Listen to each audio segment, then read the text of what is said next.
अस्सलाम वालेकुम। मेरा नाम डॉक्टर आयशा है और मेरा ताल्लुक़ शोबा जल्द से है। आपका क्या नाम है? अच्छा, आप बच्चे की क्या लगती हैं? ठीक है। आपके बच्चे को जो बीमारी है इसको तिब्बी ज़बान में मैस्टोसाइटोसिस कहा जाता है और आपके बच्चे की जिल्द हसास है। आज हमने आपको आपके बच्चे की जिल्द का टेस्ट लेने के लिए बुलाया है। इस प्रोसीजर के दौरान हम जिल्द को इंजेक्शन देके सुन करते हैं। उसके बाद जिल्द का एक छोटा-सा टुकड़ा लेके इसे लेबॉरेटरी में टेस्ट के लिए भेजते हैं। इस अमल के दौरान कुछ लोगों में कभी इमरजेंसी सिचुएशन हो सकती है, लेकिन ये सब मरीज़ों में नहीं होती, सिर्फ़ कुछ लोगों में होती है।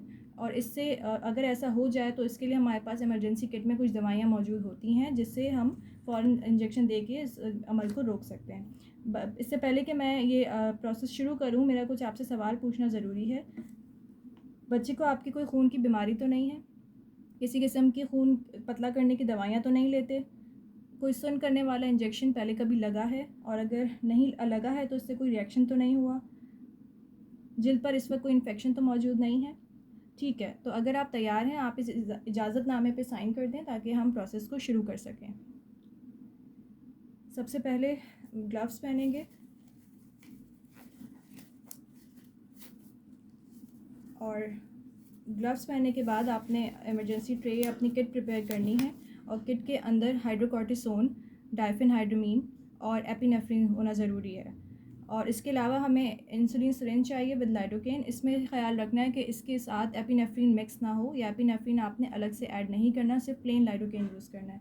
4 mm पंच बायोप्सी नीडल चाहिए और हमें फॉर्मेलिन प्रिजर्वेटिव चाहिए। मैस्टोसाइटोसिस की बायोप्सी के लिए हमें कुछ चीज़ों का ख़्याल रखना है। इसमें सबसे पहले तो ये कि आपको अल्कोहल स्वाब यूज़ नहीं करना और दूसरा ये कि आप लेजन को बहुत ज़्यादा रब नहीं कर सकते और बिल्कुल मिनिमल हैंडलिंग करनी है आपने उसकी लेजन की। और तीसरा ये कि जो आप एनेस्थीसिया देंगे वो आपने लेजन के ऊपर नहीं देना, उसके पेरिफेरस पे देना है। और नंबर 4 ये कि आप इसमें फॉर्मेलिन प्रिजर्वेटिव यूज़ कर सकते हैं और एपिनेफ्रिन या लाइडोकेन मिक्स आपने यूज़ नहीं करना। तो suppose this is the lesion from where I am taking the biopsy. तो इसमें सबसे पहले मैं मार्किंग पेन से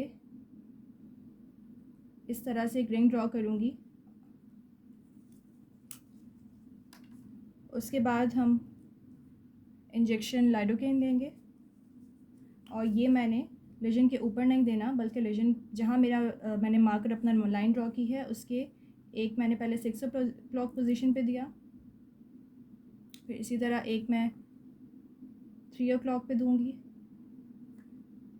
फिर 12 o'clock और फिर 9 o'clock।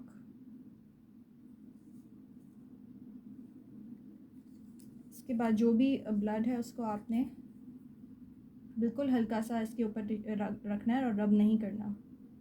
फिर 4 mm पंच बायोप्सी नीडल मैं लूँगी और सेंटर ऑफ द लेजन से मैंने बायोप्सी इस तरह से ले ली। बायोप्सी सैंपल को मैं फिर फॉर्मलिन प्रिजर्वेटिव में ट्रांसफ़र करूँगी और जो भी एक्सेसिव ब्लड है उसको मैं ब्लीडिंग को स्टॉप कर दूँगी। ब्लीडिंग स्टॉप करने के बाद आपने इस जगह की ड्रेसिंग करनी है और जो आपके पास बायोप्सी सैंपल आ गया है उसमें पेशेंट का आपने नाम और MR नंबर मेंशन करना है और आप एक शॉर्ट बायोप्सी नोट भेजेंगे जिसमें आपने शॉर्ट पेशेंट की हिस्ट्री और एग्जामिनेशन फाइंडिंग लिखनी है और पेशेंट को आप ये काउंसिल करेंगे कि ये आप लेबॉरेटरी में सबमिट करा दीजिए और इसका रिज़ल्ट जब आएगा तो उसके बाद आपने आके हमें दिखाना है और पेशेंट की वुंड केयर आप एक्सप्लेन करेंगे। Thank you.